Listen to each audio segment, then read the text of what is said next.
क्या आपने कभी ऐसी चुनौती का सामना किया है जो असंभव लग रही थी?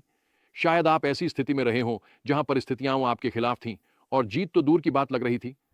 तो आज की यह चर्चा आपके लिए है। हम गिदोन की मिद्यानियों के खिलाफ अभियान की कहानी में गहराई से उतरेंगे। एक ऐसी कहानी जो दिखाती है कि कैसे परमेश्वर सबसे अप्रत्याशित तरीकों से असाधारण जीत दिला सकते हैं। आज का हमारा मुख्य संदेश यह है, जब हम विश्वास और आज्ञाकारिता के साथ आगे बढ़ते हैं तो परमेश्वर हमारी कमजोरियों का उपयोग अपनी शक्ति दिखाने और अपने उद्देश्यों को पूरा करने के लिए कर सकते हैं।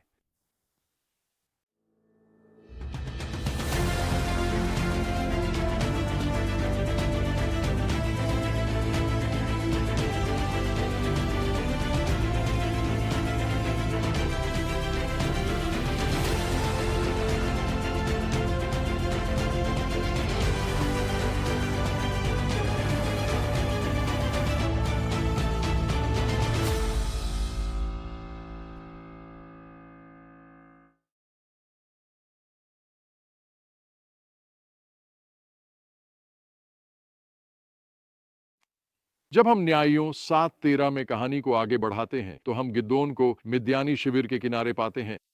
परमेश्वर गिदोन के भय को जानते थे, एक अंतिम प्रोत्साहन प्रदान करते हैं। गिदोन एक मिद्यानी सैनिक को अपने मित्र से एक स्वप्न के बारे में बताते हुए सुनता है कि जौ की रोटी का एक टुकड़ा शिविर में आया और एक तंबू को नष्ट कर दिया। मित्र की व्याख्या स्पष्ट है, यह गिदोन की तलवार के अलावा कुछ और नहीं हो सकता। वास्तव में परमेश्वर ने मिद्यानियों को और पूरे शिविर को उसके हाथों में सौंप दिया है। न्यायियों 7:14। परमेश्वर हमारे भय और कमजोरियों को जानते हैं और वह अक्सर हमें तब प्रोत्साहन प्रदान करते हैं जब इसकी सबसे अधिक आवश्यकता होती है। गिदोन तुरंत प्रतिक्रिया देता है। वह परमेश्वर की उपासना करता है और अपने सैनिकों को एकत्रित करता है। इसके बाद जो होता है वह इतिहास की सबसे असामान्य युद्ध रणनीतियों में से एक है। नरसिंगों, खाली घड़ों और मशालों से सुसज्जित गिदोन और उसके 300 लोग मिद्यानी शिविर को चारों ओर से घेर लेते हैं। गिदोन के संकेत पर वे नरसिंगे बजाते हैं, अपने घड़े तोड़ते हैं और चिल्लाते हैं, यहोवा और गिदोन के लिए भी तलवार। परिणाम, मिद्यानी शिविर में अफरा तफरी मच जाती है। शत्रु एक दूसरे पर हमला करने लगते हैं, भय में भाग खड़े होते हैं। यह असाधारण विजय हमें कई महत्वपूर्ण सबक सिखाती है। परमेश्वर की विधियां अक्सर मानव तर्क को चुनौती देती हैं। नरसिंगे और मशालें सामान्य रूप से युद्ध के हथियार नहीं होते, लेकिन परमेश्वर के हाथों में वे विजय के साधन बन जाते हैं। आज्ञाकारिता परमेश्वर की शक्ति का अनुभव करने की कुंजी है। गिदोन और उसके लोगों ने परमेश्वर के असामान्य निर्देशों का पूरी तरह पालन किया और परमेश्वर ने उनकी आज्ञाकारिता के माध्यम से कार्य किया। जब परमेश्वर हमारे लिए लड़ते हैं तो हमारी कमजोरियां अप्रासंगिक हो जाती हैं। इस्राएली संख्या में बहुत कम थे, लेकिन जब परमेश्वर उनके पक्ष में थे तो संख्या का कोई महत्व नहीं रहा। कहानी प्रारंभिक विजय पर समाप्त नहीं होती। गिदोन मिद्यानी लोगों का पीछा करते हुए कई चुनौतियों का सामना करता है। जब वह सुकोत और पेनियल के लोगों से सहायता मांगता है तो वे इनकार कर देते हैं, उसकी अंतिम विजय पर संदेह करते हुए। याद रखें, जब हम परमेश्वर के बुलावे का पालन कर रहे होते हैं तो हर कोई हमारा समर्थन नहीं करेगा, लेकिन हमारा विश्वास हमेशा परमेश्वर में होना चाहिए, न कि मनुष्यों में। गिदोन की दृढ़ता रंग लाती है। वह मिद्यानी राजाओं जेबाह और सलमुना को पकड़ लेता है और पूर्ण विजय प्राप्त करता है। लेकिन फिर एक महत्वपूर्ण क्षण आता है। इजरायली गिदोन के नेतृत्व से प्रभावित होकर उससे अपने ऊपर शासन करने के लिए कहते हैं। न्यायों 8:23 में गिदोन की प्रतिक्रिया उल्लेखनीय है। मैं तुम पर शासन नहीं करूंगा, न ही मेरा पुत्र तुम पर शासन करेगा। यहोवा तुम पर शासन करेगा। इस उत्तर से गिदोन की समझ का पता चलता है कि विजय परमेश्वर की थी, न कि उसकी। गिदोन की तरह हमें भी हमेशा परमेश्वर को महिमा देनी चाहिए और इसे कभी अपने लिए नहीं रखना चाहिए।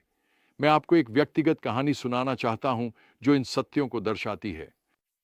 मैंने पहले आपको बताया था कि हमारी सेवकाई के शुरुआती दिनों में परमेश्वर ने मुझे 2 दोस्तों के साथ एक कम्युनिस्ट युवा महोत्सव में प्रवेश करने और सुसमाचार साझा करने के लिए बुलाया। यह असंभव सा लग रहा था।